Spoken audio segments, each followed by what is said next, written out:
Tricks of the trade.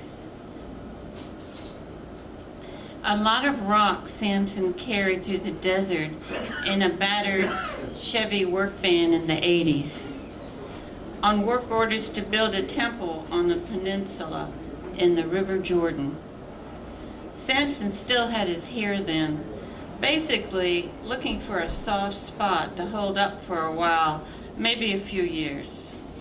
Someplace safe, with no inquiries into his habits. Was he praying in the bedroom?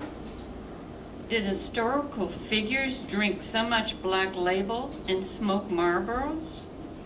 No one knew, but kept a respectable distance and let the destined man build his muscles in the river by heave-hoeing huge rocks onto the sand and slashing palmettos when the mood struck him.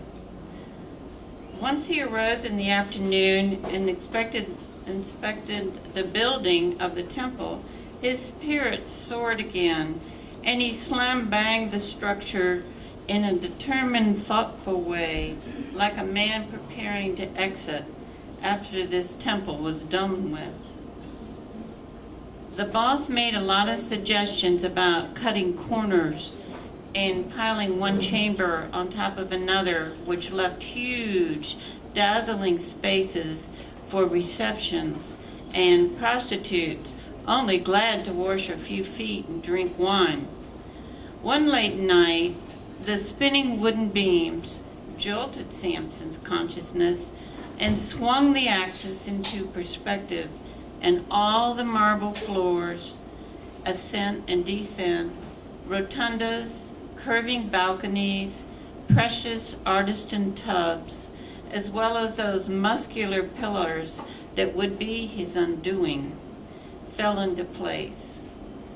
At least it was finished abstractly. So, that being said, Samson went to bed for too long time.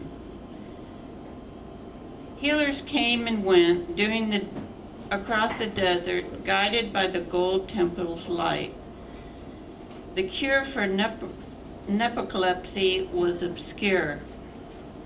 At last it was determined that a woman would do the trick, or at least a tricky woman. In those days, even a virtuous woman attracted to the disco and the lounges would wait for a man on a stool. Such a woman was found in a Holiday Inn.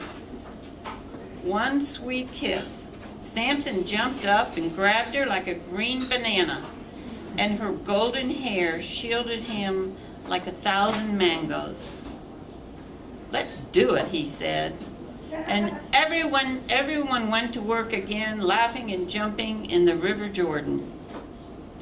The project was never finished, at least not the dream that Samson had in his strong hair. And the woman got tired of watching Samson sleep and drinking cans of beer. She evaporated in smoke, moved on to a higher plateau where she could rest from all the excitement.